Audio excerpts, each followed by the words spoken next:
During the Great War, China was divided into many warring provinces. In 227 BC, the Wei troops set out to conquer Liang, but they were ambushed on Mount Phoenix. As a result of a bloody battle, thousands of soldiers lost their lives. A cunning foot soldier of the Liang kingdom, pretending to be a corpse thanks to an arrow sticking out of him, looks around after the battle is over. He finds his leader and then confronts another survivor who turns out to be a general of the enemy army.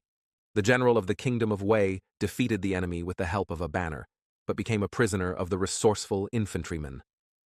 Along the way, one of the soldiers of the enemy army attacks them, but the general personally takes his life as he is a traitor. Meanwhile, Prince Wen and his several subordinates, having learned of what happened, go in search of the general. The leader of the army, not wanting to become a prisoner of an enemy soldier, tries to end his life, but it turns out that he is holding a folding knife that cannot be used to injure himself. Toward evening, the infantrymen and the captured general stop for the night at a house they encountered on their way. At first it seemed empty, as there was no food or water, but it turned out not to be so. A young girl mistook the soldier for a general because of his uniform and offered dinner accompanied by her songs. As soon as the man turned away, she used the moment to slip powder into the wine. After treating both guests, the girl began to sing. But soon afterward, the infantryman and the general fell asleep, as the flask contained sleeping pills. Waking up early in the morning, an infantryman sees that the general is almost free and is about to grab his sword to attack him. Trying to be proactive, the soldier attacks his enemy. The enemy proves to be quite fast and agile, but the foot soldier manages to overpower him by accidentally pushing his head onto the sword stuck in the wood. Taking the general's head as proof that he had been his prisoner, the soldier set off for home. Upon arrival, he provided proof of his courage, but the men considered him a deserter. Instead of the promised reward, he was sentenced to execution because he was a coward and had simply stolen the general's head from the kingdom of Wei. Soon, the soldier wakes up and realizes that it was all a terrible dream.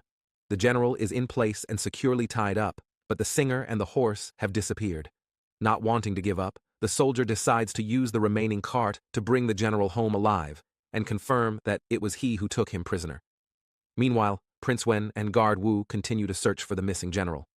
The prince sincerely believes that the army leader is still alive, but the guard believes otherwise, realizing that the search is a fool's errand and a waste of time. Soon Wei and his men find the house where the foot soldier and the prisoner slept, discovering poisoned wine and a broken banner. Moving along the main road, the infantryman notices a horseman and hides in the bushes nearby. Realizing that it is dangerous to go, he decides to turn to the forest paths, where the chance of meeting enemies is much lower. Unfortunately for the soldier, he is stopped by a family of robbers who decide to steal food and money. Finding a captured general from an enemy kingdom in a cart, they beat him up, but the soldier stands up for the prisoner, trying to pass him off as his son. After stealing clothes and sacks but not taking the jade stone, the robbers leave. The general uses the opportune moment to attack the soldier and try to strangle him. He almost succeeded, but an aggressive bear appeared nearby that could have taken the lives of both of them. Trying not to draw attention to themselves, the men decided not to move and gave the beast the rest of their food, after which it ran back into the forest. Immediately afterward, the fight continued, but the soldier easily disarmed his opponent by applying pressure to the general's open wound. Having lost the cart as well, the infantryman continues on to the Liang kingdom, dragging the wounded prisoner on his back. At one point, they notice the Wei army under the prince's command approaching and hide near a waterfall. The prince also drives one of the robbers' family members here, taking his life after interrogating him. The general realizes that even his army wants to get rid of him and is afraid to disappear without a trace in history. Meanwhile, the prince's army meets a local tribe of savages on its way and gives way, not wanting to engage in a bloody battle. The general and the foot soldier wander through the forest, trying to get food to survive and return home. Soon there is another conflict between the men, as the leader of the enemy army considers himself strong enough. The infantryman decides to prove that he is not a weakling and offers a fight on sticks, but he loses it miserably, only confirming the assumptions of the wounded prisoner. At some point, the confrontation between the men ends, as they see a field where another battle between neighboring kingdoms begin, guaranteeing colossal losses among the soldiers. A little later, a soldier catches a rabbit but lets her go because she is pregnant. After setting a trap, he decides to get a horse, but the rider turns out to be a warrior from his kingdom. While the foot soldier decides to assist him, the general uses the moment to escape. While trying to catch up with him, the foot soldier spots the prince and his army trying to hide in a tree. He and the messenger end up being captured by a Wu guard. The soldier reveals that the general was his captive and tries to defend himself. Realizing that he is of value to him, the prince takes the messenger's life, but the foot soldier uses this to escape by faking an arrow hitting him in the chest. The army sets off after the fugitive, but he hides behind a group of a local tribe, allowing him to break away from his pursuers. The general gets to the top of the mountain and, after putting his exhausted horse out of its misery, stays near the magic tree, where he declares his steadfastness and strength. In the morning, the foot soldier meets the singer by chance and is not angry at her for poisoning him. Instead of trying to take revenge, he gives the girl a map, thanks to which she can find the magic tree and solve her problems. Remaining a real person, the soldier waters the flower and takes care of the little chick, despite the fact that he can stay in the middle of the field forever due to the lack of food and water. The inhabitants of the local tribe tracked down the exhausted general and attacked him. The man tried to fight back and fight honorably, but still got captured. A soldier noticed the tribe approaching and tried to escape, but ended up becoming their prisoner as well. As it turns out, the tribe captures single men, then pairs them up and turns them into their slaves to be used on construction sites. On their way to work, the tribe leading the captives encounters the army of the Prince of the Kingdom of Wei once again. The guard is ready to give way and pass them by, but Wen notices his subordinate among the captives and becomes convinced that he is indeed still alive. The foot soldier realizes they are in a difficult situation and beats the horse with a stick to create chaos. While there is conflict between the tribe and the prince's army, the general and the soldier escape. They manage to break the stick to free their hands, while Guard Wu and his subordinates fight the locals. The bloody battle takes many casualties both on one side and the other. The prince actively participates in all this, using his crossbow and taking the lives of several opponents. At one point, Wu's guardian comes face to face with the general. He wants to take his life so that the prince, who is the general's brother, can become the king's only son and take his place on the throne.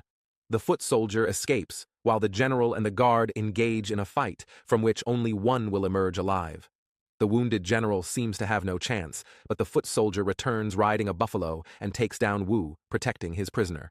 Meanwhile, the prince takes the life of the tribe leader's girlfriend, which promises him a blood feud on his part. The foot soldier and the general have another argument, as a result of which they fall off a cliff and end up in a deep cave. Coming to his senses, the wounded captive tells that the guard wants to take his life, and the prince is his own brother, dreaming of a place on the throne. The general does not want to disappear and promises not to attack neighboring kingdoms if he manages to survive and become king of the Wei lands. In the morning, the general and the foot soldier find their way out of the cave, realizing that the path to the soldier's home is smaller than originally thought.